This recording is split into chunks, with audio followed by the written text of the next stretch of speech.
A number of years ago, I was speaking to a young man, and we were friendly for many years, and I hadn't spoken to him in a little while. And I said to him, "How are things going?"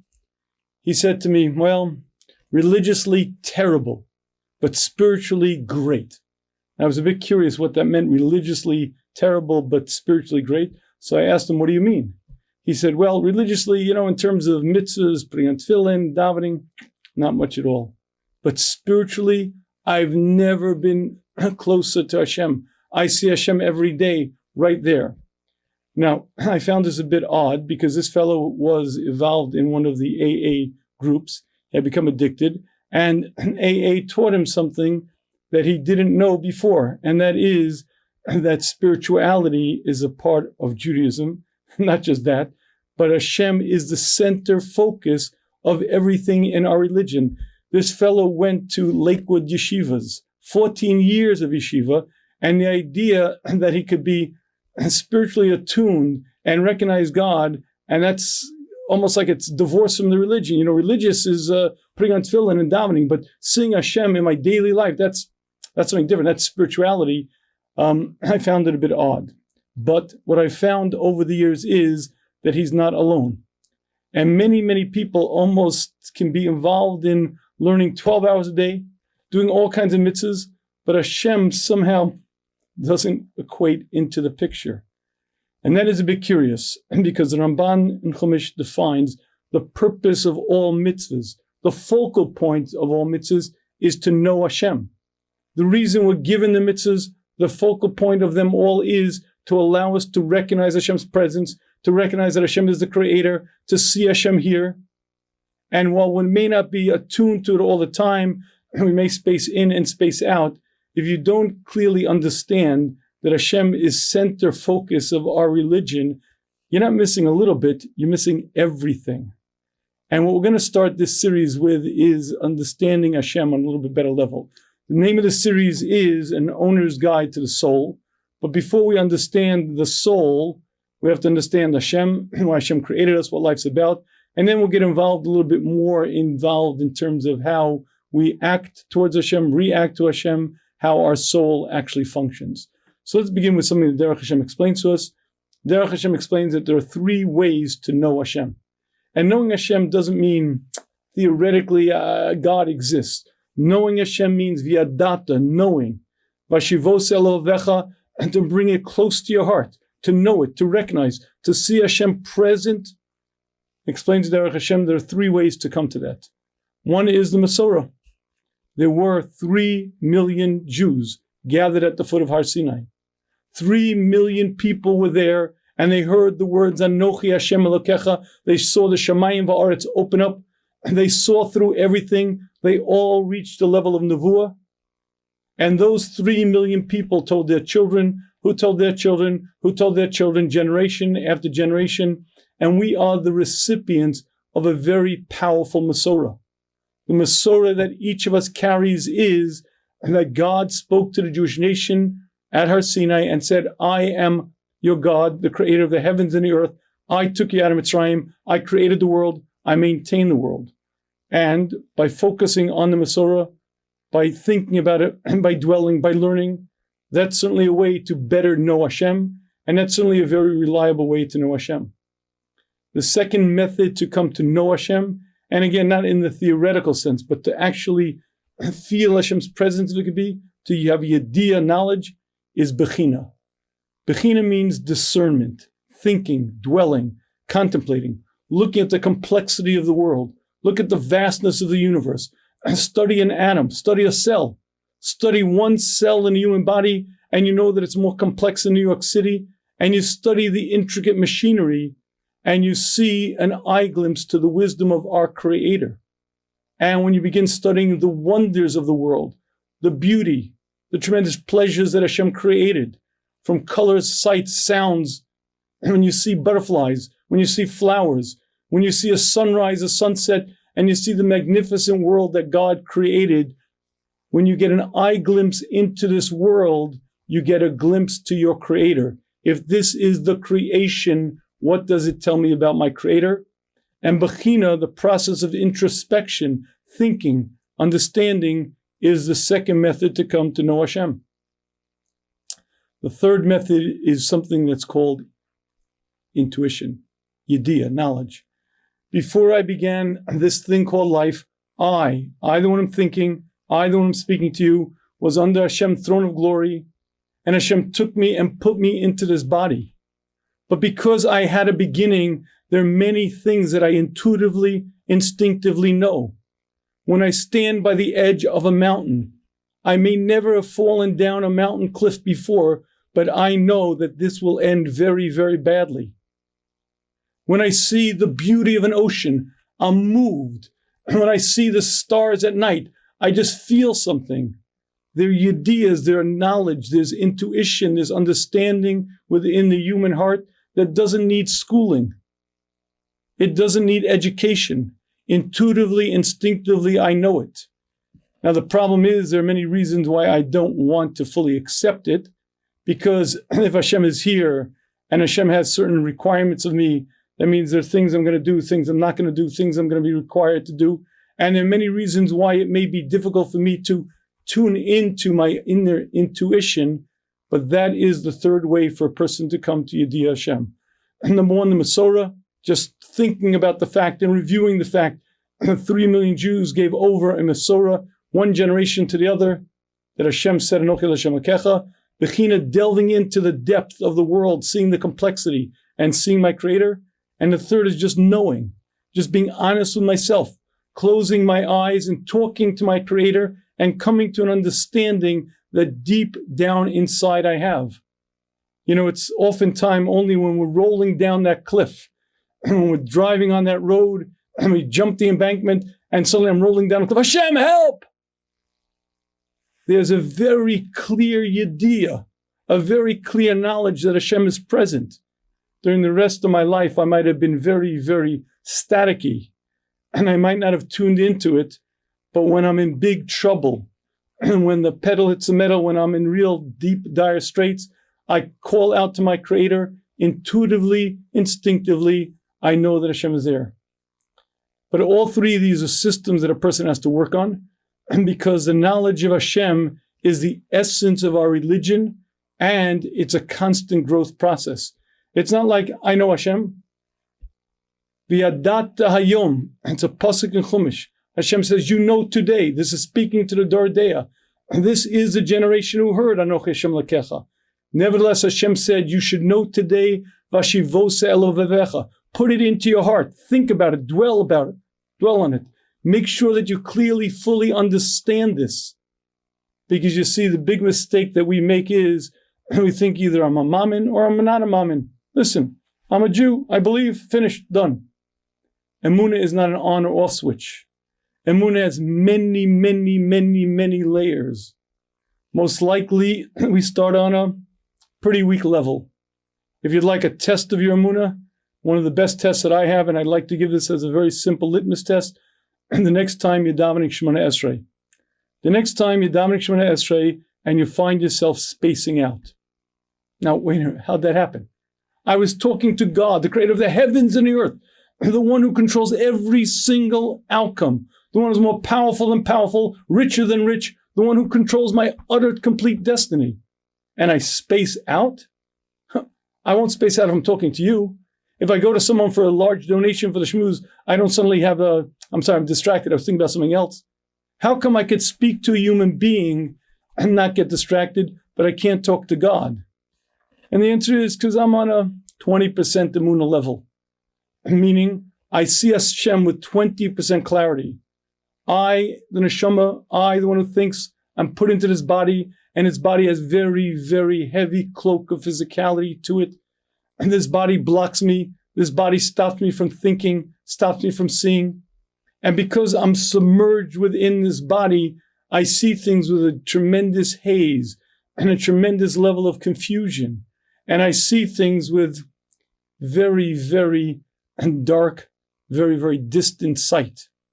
So when I'm davening Shemona Esrei, sometimes if I put the brain on and I work on it, especially if it's Elul, and I'll speak to Hashem and I know Hashem's right there, and then suddenly I'm gone. Why? Because again, I might be on a 20 level, maybe 21, you work on it a little more. But the point is, life is supposed to be a growth process. Throughout this thing called life, I'm supposed to be growing and growing, and from a level 20 to 21% to 22% to 23 to 24. A person after many, many years might get to 30%. And if you see a person really talking to Hashem, really connecting, a person whose life is very, very different, they worked for many, many years. Limud Torah, learning, is one of the greatest spiritual sources of energy. But the process of davening, the process of doing everything that we're supposed to do as Jews, helps me to see Hashem more clearly, helps me to cut through the haze of physicality, and brings me from a 20% clarity to 22 to 24 to 25, onwards and upwards. But life is supposed to be a steady progress. And because life is supposed to be a steady progress, we need to understand Hashem as much as we can so that we could recognize Hashem, so that we could cut through the cloak of physicality, and so that we could be dovek to Hashem, recognize Hashem in our world. And what I'd like to do in this first session is spend a little time on some basics, because when we get some of the basics, I think we'll be able to better relate to Hashem and better understand Hashem's relationship to the world that we live in and Hashem's relationship to us. So let's begin with a Chazal. Gemara tells us, Kishechala Rabbi Yochanan ben Zakkai. When Rabbi Yochanan ben Zakkai was 120 years old, he was the Nasi, he was the leading Torah sage in the Jewish nation, and to his address came all issues, all problems. He was the Gadol Hador. And at this age of 120, he took ill. He took to his deathbed. Nichnasu Talmidav Levakrov. His close Talmidim came to visit him. They came to bid farewell to their Rebbe. Miyad. Immediately, once he saw that they were coming to bid him farewell, Miyad his chalifchos, he begins crying. Amrul Talmidav, his Talmidim say to him, Ner Yisrael, the light of Israel.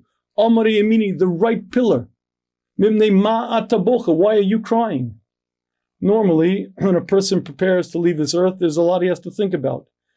Many things he did that he shouldn't have done, many things he did he didn't do.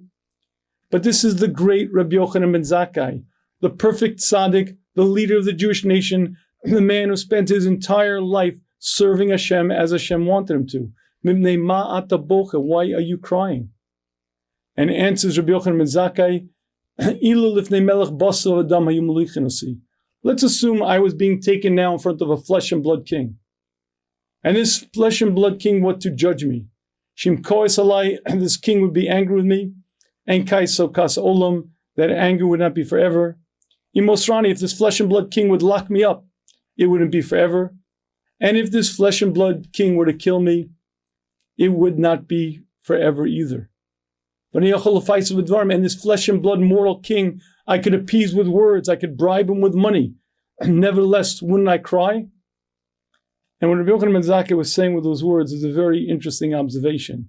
If you think about one simple recognition, imagine that a jury of my peers were judging my life. Imagine that there was a day in my life, CNN came down and filmed a day in my life, and a jury of my peers, my friends, my chevra, were judging me. How much did I put in effort? Did I say the right thing? Didn't I say the right thing? Could I have done more? Could I have not have done more? Was I as careful as I should have been? Did I speak Lashon Hara? Didn't I? Did I say brachas with kavana? Did I daven? Could you imagine if my friends were to judge me on one day with a single criteria of how much did I accomplish? How much did I do? How well did I use my time? Explains Rabbi Yochanan ben Zakkai, that is a frightening thought. If I were being judged by a mortal flesh and blood king, and just knowing that this king was to review my entire life, wouldn't I cry? Rabbi Yochanan ben Zakkai says that's not where they're taking me. I'm not going in front of a man. I'm standing in front of God, the creator of the heavens and earth. If Hashem gets angry with me, Kais so kas olam, that anger is for eternity. Vimosrani, if Hashem locks me up, Marshal explains that means in Gehenna, and that could also be forever. V'imi mitzani, if Hashem kills me, the ultimate punishment to Rishayim is they're snuffed out. They're no longer in existence. The neshama is extinguished. If Hashem were to do that to me, that is for eternity. Shouldn't I cry? Shouldn't I be filled with fear? And with those words, Rabbi Yochanan ben Zakkai described the reality that a person should have when he approaches his final days. At a certain point, the Talmidim realized there's not much time left, and they said, Rabbeinu Barcheinu, Rebbe, give us a bracha. Give us a final bracha. So Rabbi Yochanan ben Zakkai says to them, Yiratzon shetei mora shamayim aleichem k'mora basav adam. My bracha to you is you should fear Hashem as you do man. Amalem, the Talmidim said, Kulei havisulo, that's all. Fear Hashem as we do man. You just told us how much more a person has to fear Hashem, the creator of heavens and earth, than a mortal man. Now you're telling us halavai, we should fear Hashem as we do man? Says Rabbi Yochanan ben Zakkai, Teidu, I'll prove it to you. Kisha adam over avera. Before a man sins, he looks left, he looks right. He says, Shalo yirani adam, halavai. Halavai, it should be that you fear Hashem as you do man. Then Rabbi Yochanan ben Zakkai said these words, Ichinu kisei v'Chizkiyahu melech Yehuda shaba. Prepare a chair for Chizkiyahu melech Yehuda, who's going to be malavim, he's going to escort me. The Maharsha explains that Chizkiyahu was the king who brought his entire generation back in tshuva. Rabbi Yochanan ben Zakkai did the same for his generation. It was only appropriate that Chizkiyahu would be the one to escort Rabbi Yochanan ben Zakkai into his final resting place. And with those words, he left this earth. And this is the Gemara. And there are many, many lessons for us to learn from this Gemara. Certainly one of which is the fact that I, as every mortal under the sun, have a time. There's a time, and that time is clicking away, clicking away. Every day is one day gone, another hour, another minute. And there's only one question that they're going to ask me when I'm done my job here. How much did I accomplish? How much did I do? And the stakes are so tremendously grave. What I could accomplish is beyond description, and the opposite, the damage that I could do is beyond our understanding. And just that recognition that every human being has a kates, every human being has a time. I'm on a continuum. I have just so much time, and when I'm done my job, my body's put in the ground, I stand in front of Hashem, and they ask me how much of me did I become. That single cognition is probably the most galvanizing and the most empowering that a human being will ever come to. Why? Because when I realize there's an end, I realize every moment of life is precious. What I can accomplish, what I can do. And more than that, this current moment will never return to me. What I could accomplish right now will never, ever come to me again. Because this moment, once it's gone, is gone. If I kill time, I kill a day, kill a week, kill an hour, that time will never be presented to me again. Every moment of life is an opportunity to grow. Every moment of life is an opportunity to change the essence of me. And that moment of life, once it's gone, is gone, never to be returned. And when you understand that, and you understand that there's an end to this party, that concept is not depressing. That concept is hugely empowering. The single most depressing thing that I could think of is that life has no purpose. We're just here. Whatever, eat, drink, be merry, whatever. That is the single most depressing idea I could ever envision or imagine. Because what that means is, who cares? What I do doesn't matter. What I accomplish doesn't matter. If I do the right thing, the wrong thing, life doesn't matter. But once I understand that there's a limit, and once I understand there's a time, I'm going to be in the box. The body's going to be in the ground. And I'm going to separate and stand in front of Hashem, and there's an end. And at that moment, every action of my life, every activity, every thought, everything I did is going to be weighed and measured. That is the most empowering concept a human being could ever come to. Because once I get that, my goodness, let's go. And this is a minute to grow, to accomplish, to change myself, change the people I'm around. I can change this moment into a glorious piece of eternity. And that understanding is huge. And that understanding brings a person firepower. It's a catalyst for growth, and it gives a person the energy to get out of bed and move.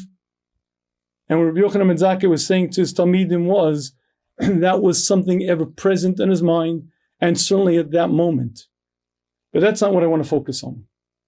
It's the last conversation between Rabbi Yochanan ben Zakkai and his Talmidim that I'd like to focus on. It almost sounds like there was a vikuach. The Talmidim said, Rabbi, give us a bracha. And Rabbi Yochanan ben Zakkai says, you should fear Hashem as you do man. And the Talmidim say, Kula havasulo, that's all. Fear Hashem as we do man. And says Rabbi Yochanan ben Zakkai, yes, halavai. Halavai, you should fear Hashem as you do man. I'll prove it to you. Because look, before a person sins, he looks left, he looks right. It seems like the Talmidim had one perspective, and Rabbi Yochanan ben Zakkai had a different perspective, and it sounds like there was a debate on the deathbed of this great tzaddik. And what I'd like to do is understand both positions and see what we can learn from them. So let's begin with the Talmidim's position. Talmidim said to Rabbi Yochanan ben Zakkai, you ask us to fear Hashem as we do a mortal man? What were they saying? So to understand the Talmidim's position, I don't think is too difficult. Let's just focus on some common pedestrian concepts that, because they're so common and so pedestrian, sometimes lose their impact. We live in a world of technological wonder. We live in a world where so much has been revealed of the physical aspects of the universe, and that sometimes the awe, the tremendous, almost awesomeness of it is just lost to us. Let me give you an interesting example. Let's talk about distance. From here to the wall over there is about 35 feet, not that far. And from here to California is a lot further. From New York to California is about 3,000 miles. Even if you get in a jet flying 500 miles an hour, it still takes 6 hours, because to cross a continent is a huge distance. But when you talk about the known universe, 3,000 miles is not a great distance. From here to the moon is about 250,000 miles. From here to the sun is some 91 million or 93 million miles, depending on the season. But if you'd like to understand what 91 million miles means, I'll share with you one observation. They say that the core temperature of the sun is 17 million degrees Fahrenheit. And if you were to take a grain of sand, heat it up to that temperature, and bring it back to planet Earth, everything within a 60-mile radius would erupt into flames. But because the sun is so distant, 91 million miles is so far away that the sun's energy dissipates, hence it's a balmy 75 degrees on planet Earth. But let's imagine for a minute that it wasn't 91 million miles. Let's imagine it was 45 million miles and distance between the sun and planet Earth. What would life be like on our planet? So, as you probably remember from basic science, rock tends to melt at about 4,000 degrees Fahrenheit. Life on the planet wouldn't be, because there's so much energy coming out of the sun that if it was only 45 million miles, the Earth would be a molten ball of lava. But because 91 million miles is so far out, and the light gets a chance to dissipate, some 2 billionth of 1% of the energy actually hits the Earth and is translated and converted into energy. Hence, it's a balmy 75 degrees as opposed to 4,000 degrees. 91 million miles is a vast, vast expanse of space, almost mind-boggling. But when you talk about the known universe, 91 million miles is not a vast distance at all.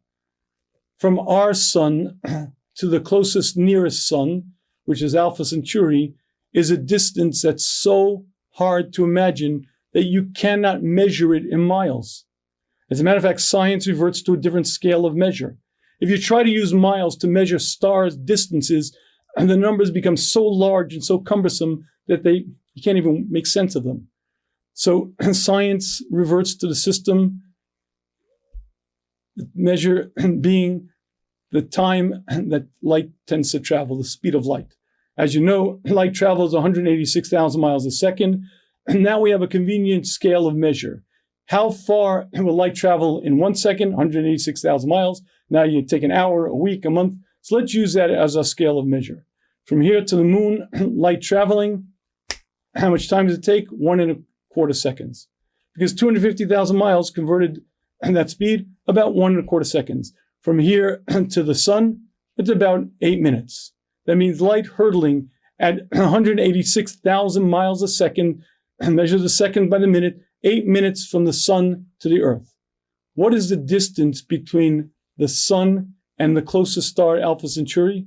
So light hurtling at 186,000 miles a second times the hour times 24 hours, it takes 1,500 days for light to travel from the sun to our closest star, Alpha Centauri. 4 years, because there's such an unimaginable distance between stars in the known universe that it baffles the mind. It takes 1,500 days for light to travel.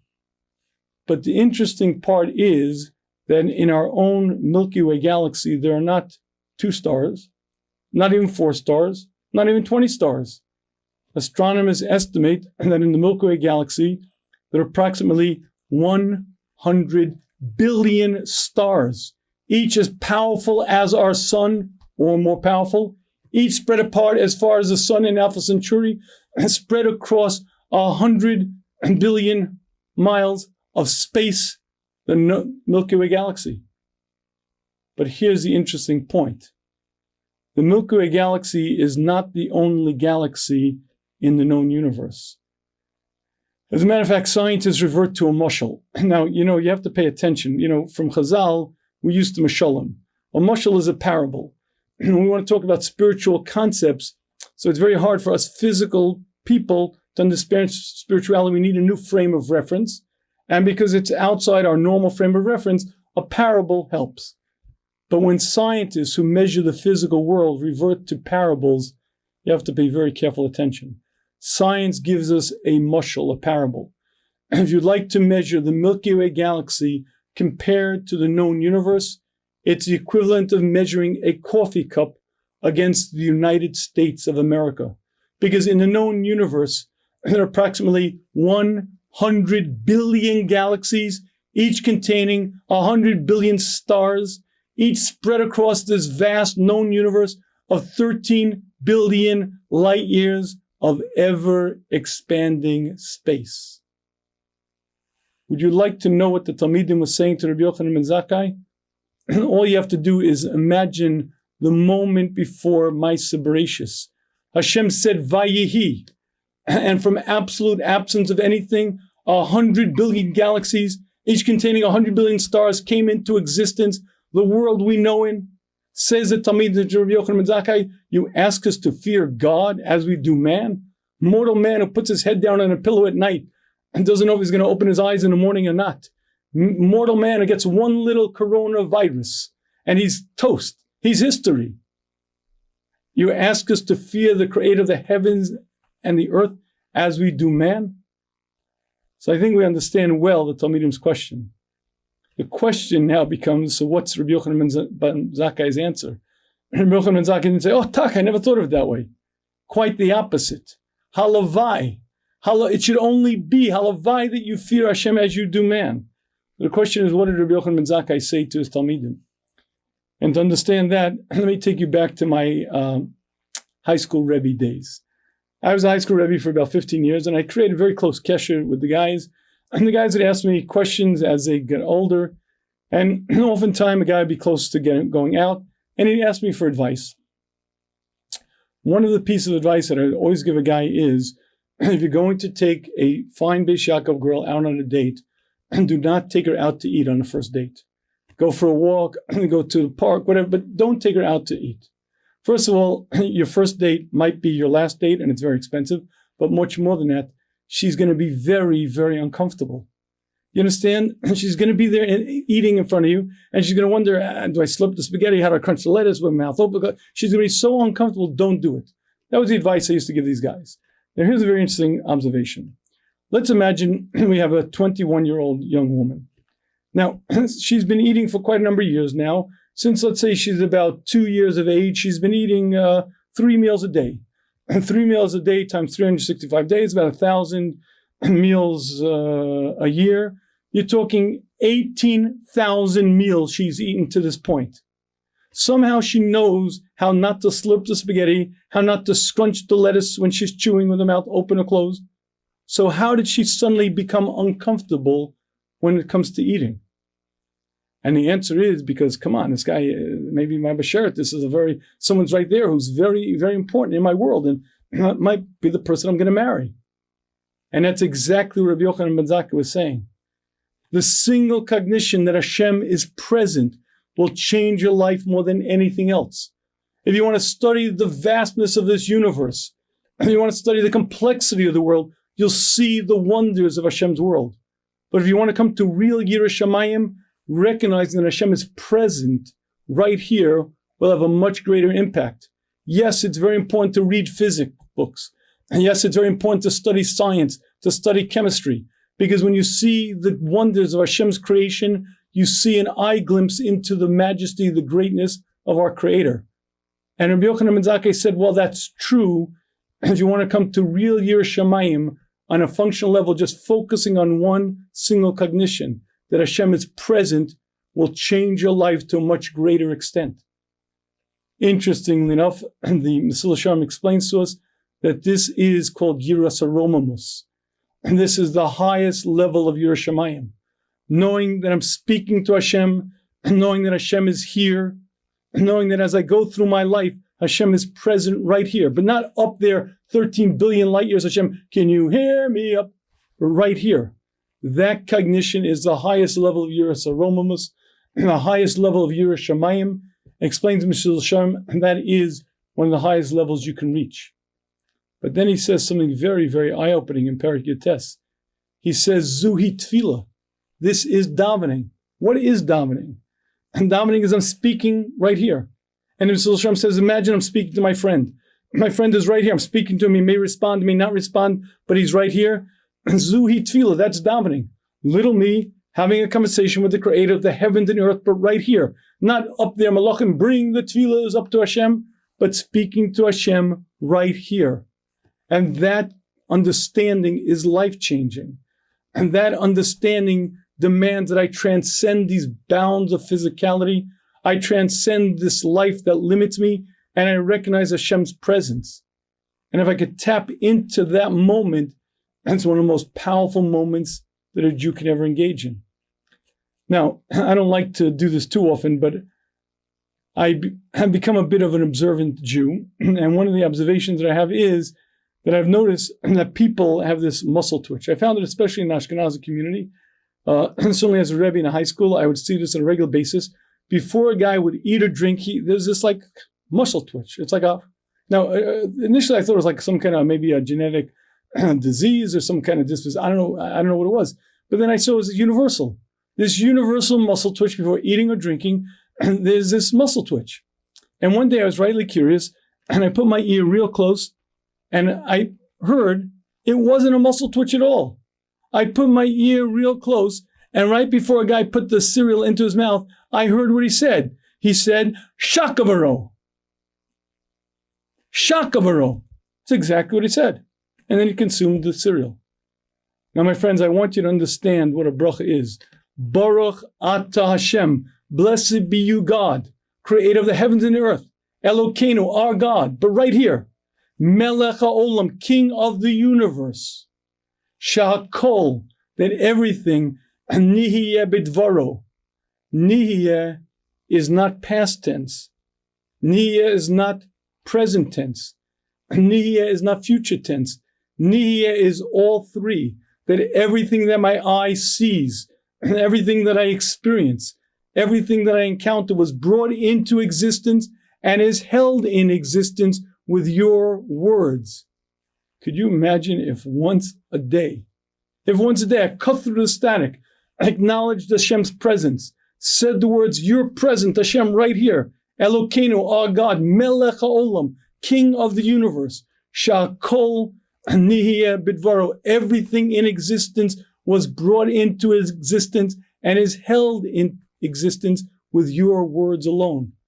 Can you imagine the religious experience I would have? My friends, we don't make one bracha a day. We're obligated by Shulchan Aruch to make 100 brachas a day. And 100 times a day, morning, afternoon, and night, we're supposed to stop, cut through the static, cut through the noise, acknowledge Hashem's presence, speak to my Creator, and recognize that He's here and he's the one who created and maintains everything in existence. And that is a very, very heady concept, a very religious concept, but it's the basis to everything that we do. And certainly the basis of tefillah, certainly the basis of brachas, and that's an extremely growth-oriented activity. If you stop, recognize what you're doing, and think about it. But I have one more step that I think changes this whole perspective in a very real way. When my daughter Ricky was 6 years old, she went to school and she was learning about Maisa Bereshis, about creation. And I remember she came back and she said, Abba, I get it. Before Hashem created the world, there were no colors, no trees, there was no ocean. But Abba, what color was it? What color was it? Now I want you to think about her question. You see, if you imagine the moment before Hashem said Vayihi, if you close your eyes and imagine that moment, what do you see? So typically we see black, but you see black is a color.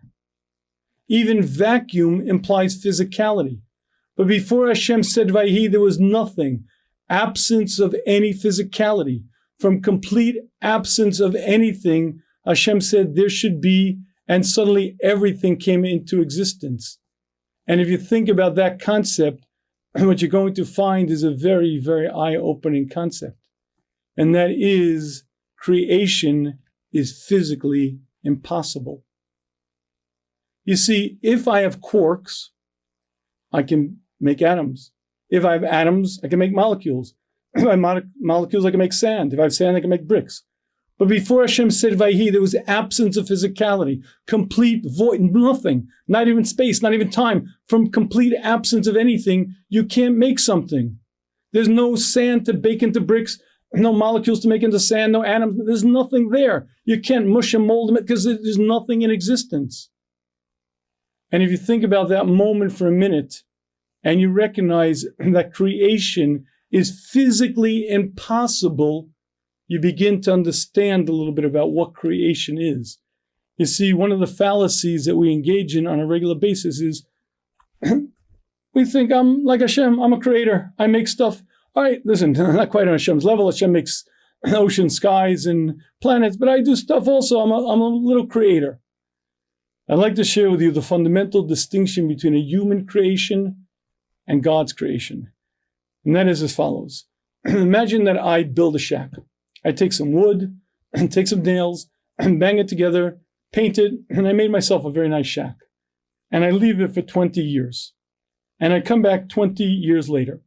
Now, I would expect it maybe to be a little bit weather-beaten, a little bit disheveled, but I expect the shack to still be there. And the reason for that is because I created nothing. I took objects that were in existence already, and I shuffled them around. I took the wood, I took the nails, I banged them into here, moved this around here. I took objects that were already in existence and repurposed them and reformed them. But that's not creation. Yesh me'ayin creation, from nothing, something creation, is vastly different. When Hashem said Vayihi, He didn't just create the world. He had to form, fashion, and keep it in existence every moment of its existence. And if you'd like to understand what I mean, I'll give you a very significant but very simple mashal. Imagine it's a February night, and I'm standing there waiting for the bus, and I'm shivering. It's freezing cold. And it's so cold, I close my eyes, and I imagine a beautiful beach scene.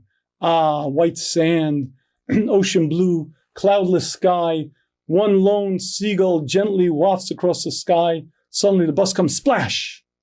Gone is the sand, gone is the ocean blue, gone is the seagull. I am the dreamer. As long as I think about the seagull exists. As long as I envision the sand exists. But the minute I cease thinking about it, it ceases to be. I am the dreamer. I'm the one who keeps the dream in existence. That is Hashem's relationship to anything in existence. When Hashem created the world, Hashem took from absolute nothing and made it, and therefore has to sustain it every moment of its existence. Much like I to the seagull, Hashem is to everything in creation. Hashem is not just the creator, Hashem is the creator and mishava, the one who keeps everything in existence.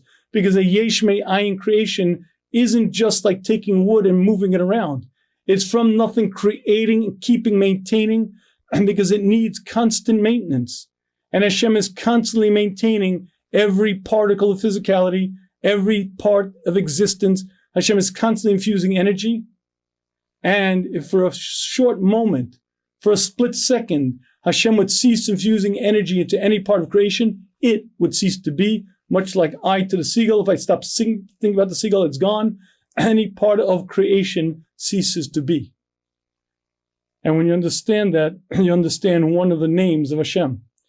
Not Hashem Mufurash, but one of the kinuyim of Hashem is Makom, place. Hashem is called Makom. Why? Because Hashem is the place of everything in existence. If anything is in existence, that Hashem perforce is there, because Hashem is keeping that place in existence. And if Hashem wasn't there, it would not be. So any place that is, Hashem is there, because Hashem is the creator and maintainer of everything in existence. Any part of this 13 billion light years of expanse, Hashem is there. Pluto, Venus, this constellation, that constellation, China, Japan, Hashem is here, because if you see anything, perforce Hashem is there keeping it in existence. And if Hashem was not there keeping in existence, it would cease to be. What that means is, if you'd like to find Hashem, Hashem, where are you? I can't find you anywhere in this world.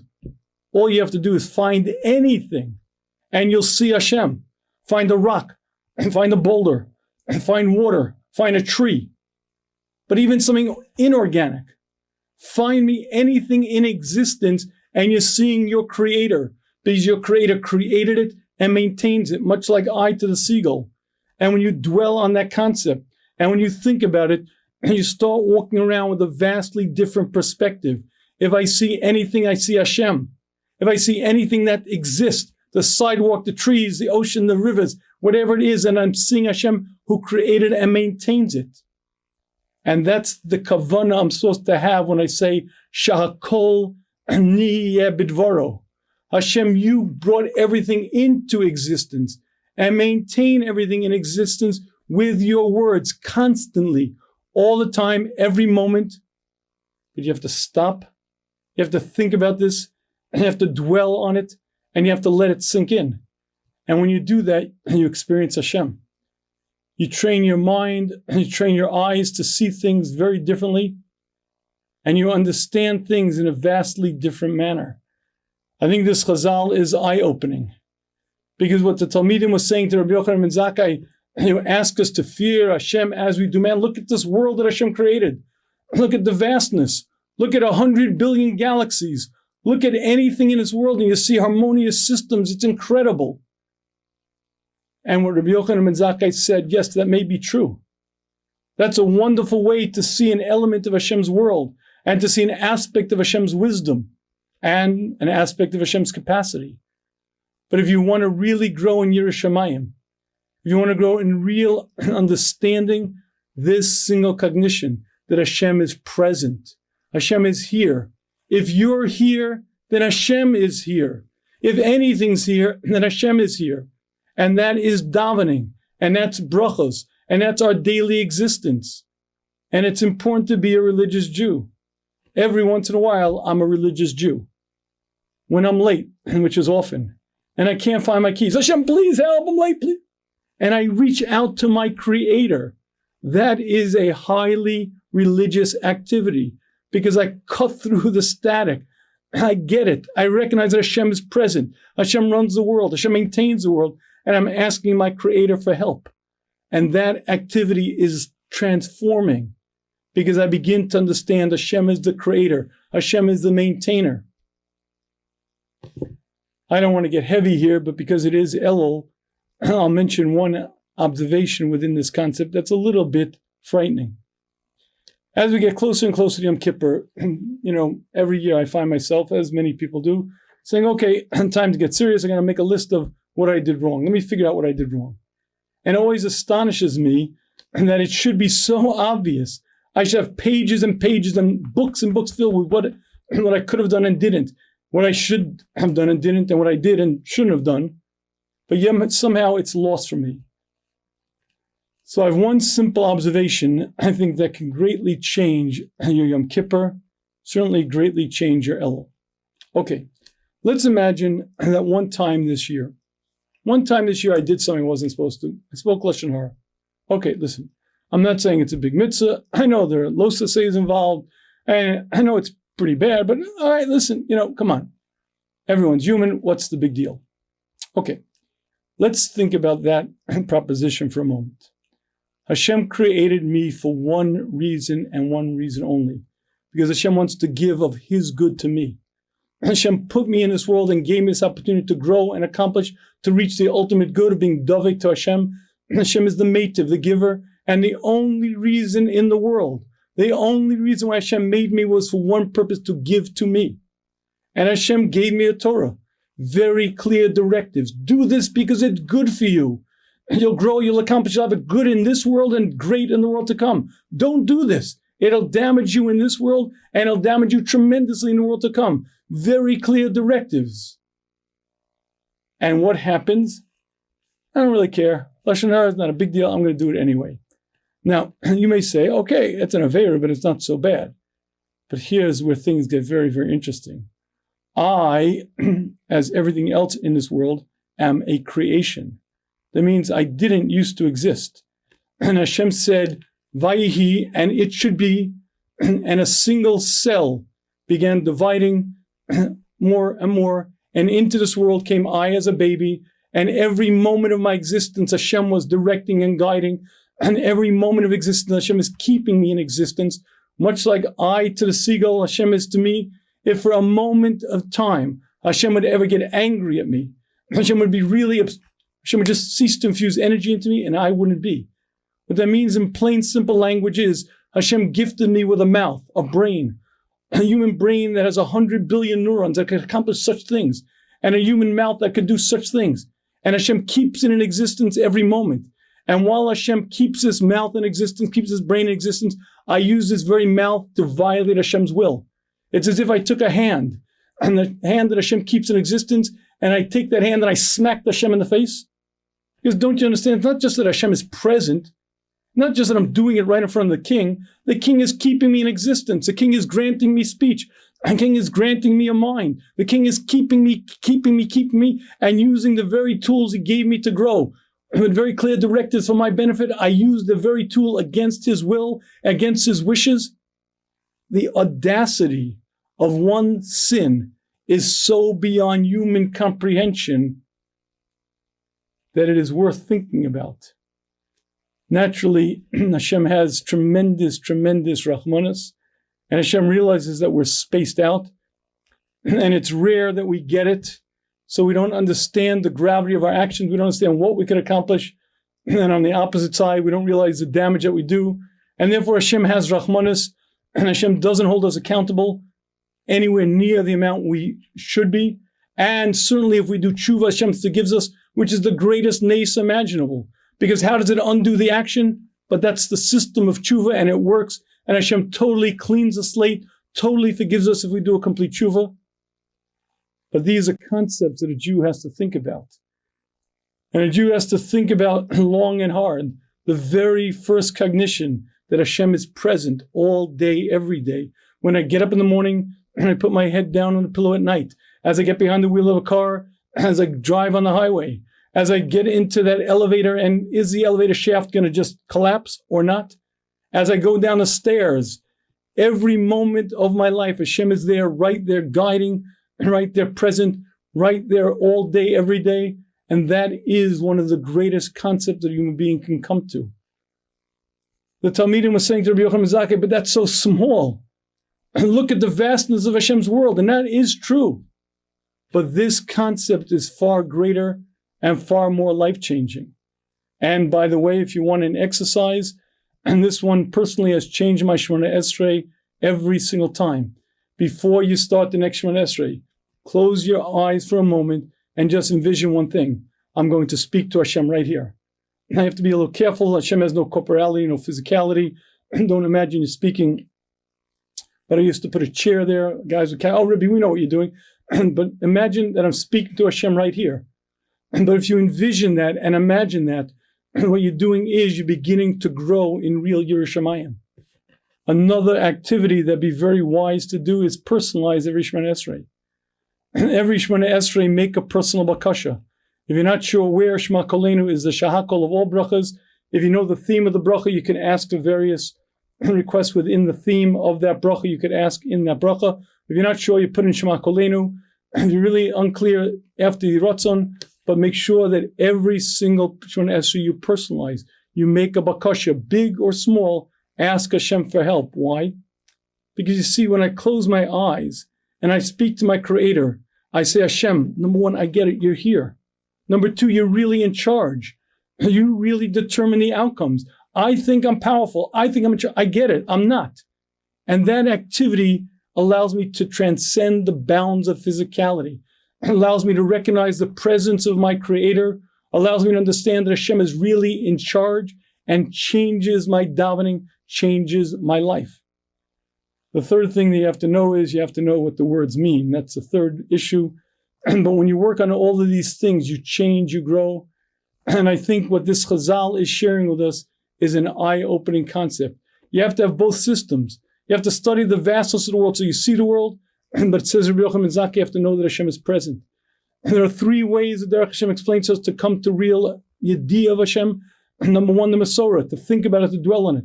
Number two, Bechina, which is studying the vastness of the world. Look at an ocean, go to a river, study it, any single aspect of this world. And when you study, you see the vastness of your Creator, you see the wisdom, you see the wonder. But the third element is probably more simple and more powerful. That's the intuitive sense. I know it, I understand it. Again, sometimes I don't wake up until I'm in big trouble. But in that moment, I call out to my Creator. And ideally, it should be on a regular basis, ideally 100 times a day, a lot more, but certainly during Shemona Esrei. But the idea of a religious experience is supposed to be a regular part of our existence. And I'd like to close with one last observation. Let's go back for a minute to my mushal with the seagull. Again, it's a February night. I'm standing at the bus stop. I'm shivering cold. I close my eyes and I imagine a beautiful beach scene. White sand, ocean blue, cloudless sky, and one lone seagull flying east. As the seagull's flying east, suddenly the seagull says, you know what? I don't want to fly east anymore. I want to turn west.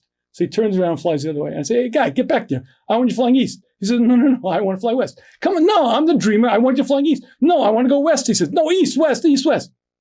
Now, obviously, that conversation never happened because I'm the dreamer.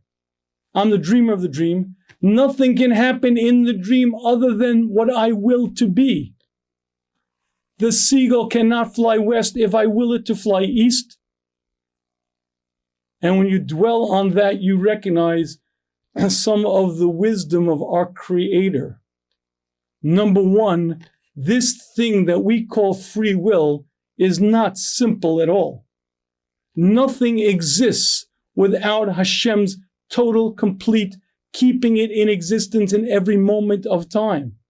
No thought exists. No will exists. No cognition exists that Hashem isn't totally involved in, totally keeping in existence at every moment in time. So the idea of someone having a will other than Hashem is not so simple. In future sessions, we'll deal why it's philosophically impossible. But here's a much more important observation. There is nothing under the sun that could happen that Hashem doesn't say, yes, it's going to happen. The seagull cannot fly west if I want it to fly east. It physically can't because I'm the dreamer. I'm the one who keeps it. I'm the one who, it can't turn the other way because I'm its dreamer. There's nothing under the sun, nothing in existence that can violate Hashem's will because Hashem is the keeper of it all. Hashem is the one who contains it, who keeps it, and there's nothing under the sun that can happen that Hashem doesn't absolutely agree with. Now, to allow for free will, which again in future sessions we'll discuss more in depth, Hashem will allow the seagull to fly west, even though Hashem said east. And if you want to imagine what it's like in my dream, I say, Mr. Siegel, listen to me. I'm the dreamer. I see big and wide. And I know that it's much better for you to fly east. And he says, no, I want to fly west. So I say, okay, fine. Listen, buddy, I'm going to let you do your way. You want to fly west? I'll do it. But you see, I have to turn him. He can't turn on his own because it doesn't exist without me. And so I say, you want to turn west? Okay, we're going to turn west. What do you want to do now? You want to flap your wings? Okay, I'm going to flap your wings. So here we go. You want to continue? Yeah, I want to continue. You sure you want to do this? Sure you want to do this? Sure you want to do this? You see, the seagull can't do anything without me doing it. And nothing in creation can happen without Hashem keeping it, maintaining it. The fact that Hashem allows us to do things against what Hashem directs us to is because Hashem wants to allow for free will. Hashem wants to allow for schar va'onish, but nothing under the sun, nothing in creation, nothing in existence can happen without Hashem's complete acquiescence and completely agreeing with it.